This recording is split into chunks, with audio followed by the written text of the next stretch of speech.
Hello, this is Game Masters here. This is my first video. Hopefully what I'm going to bring to this channel is to teach you how to install things properly. There's going to be gameplays, game reviews, things that we didn't know and things that you need to know, and pretty much virtually anything to do with games. It could be installing an emulator, it could be, I don't know, installing Daemon Tools Lite for your gaming, for example. We all know how to do them kind of basics, but there's complicated things, well, for the likes of emulators, when you have to put in the BIOS or all these little things, because I've had them all installed once upon my time, but I had to delete them because I had to reset the computer, which is a bummer, and I lost them all just to re-empty that. But this game here, which honestly to God, for months for a month or something, I was thinking, what is that game? And I couldn't remember what it was, physically couldn't remember, and then when I typed it on torrents, PC games, came with Half-Life. Now there was a lot of good games for the PC, like for likes of Italian Job, Half-Life. There was one really good game, and I can't remember if you noticed, but it used to be like I don't know if he's like an alien sort of character, and it used to be like just a one-side view, and you could make your character fart, and he goes hee hee hee, whatever it was, and I think I'm trying to remember the name of it now. It's not actually coming to me, but because I thought I thought I had it. Oh, that's it. Abe's Odyssey. I remember Abe's Odyssey as being little. It was a great game. That one came out in 1998, and the second one came out in 2004, and it came on the PlayStation, that one as well, and PC. And there's quite a lot of games, like Harry Potter games, shooting games, fly simulator games. I looked at this fly simulator game, and I downloaded it, but it didn't work, and I was gutted. But it's fucking brilliant. It's like so realistic. It looked so realistic. It's as if you could fly over the end, as if you're like flying a plane. And I remember having the old one. I can't remember what it's called, but I think it was like 2004 or 2005. And I crashed a plane, and it landed. Well, I smoothly crashed it actually.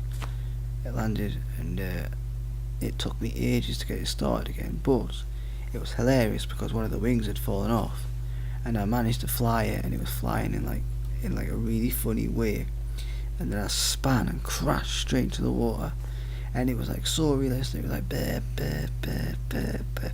All the warning light buttons were clicking. I was like turning the engine off and on. It was fucking mental. And I got the newer versions, but they just kept blowing up as I crashed them. But I enjoy the ones where you have a little crash, and you just like, and you can still start the bugger up, and you go, oh yeah.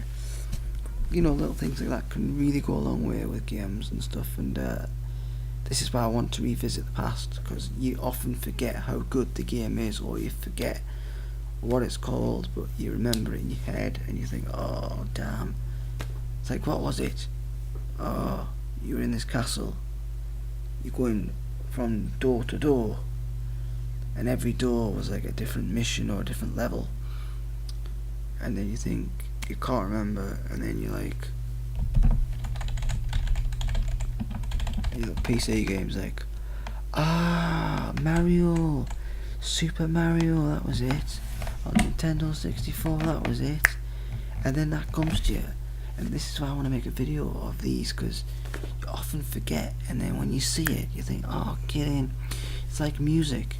When you listen to music on your phone, you often want, because I'm like this, I have to have the updates, I have to have every chart music, and I've got some of the charts downloaded, the 40 top single chart, and I often delete them on my phone, and I put the new one on, and then with a few months or a year goes by, you hear a song, you think, oh, I've not heard that in years, and you forget how good the song is. Then you start playing it constantly, and that's the thing.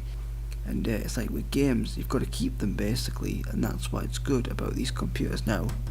because they're quite big on hard space. You can get like 2 TB, or probably even get a 3 TB. But I haven't got a lot. I've got quite a bit, but I've not got a lot. I mean, that's like 465 GB that would have been free on that. You know, a reserve system. You've got 229 gig and then 200 on there. It said I had about 13 gig when you add it all together on the actual. When I booted it, it said about 13 odd gig. So I don't know if that was right, but yeah. And I've also got The Sims, which is quite a good game, which has been mounted by Damon Tools, and that's a really best thing to download. And the recording software, if you want to know, is BB Flashback, which I'm recording on now, and it's a great little recorder, because a lot of them that I've downloaded, you can't actually see the lettering very clearly, and it looks very naff, but it's really good, and I really do like this thing, and hopefully I'm going to post a lot more videos on it as well. I did have Sims 3 and Sims 4 installed, but it kept saying this is an invalid disc, or this is an invalid copy of the Sims disc, and I was like, bugger. So that's a thing I'm going to look back at when it gets a little bit more closer, because obviously it's been DVD ripped. I don't understand, because I punched in the code,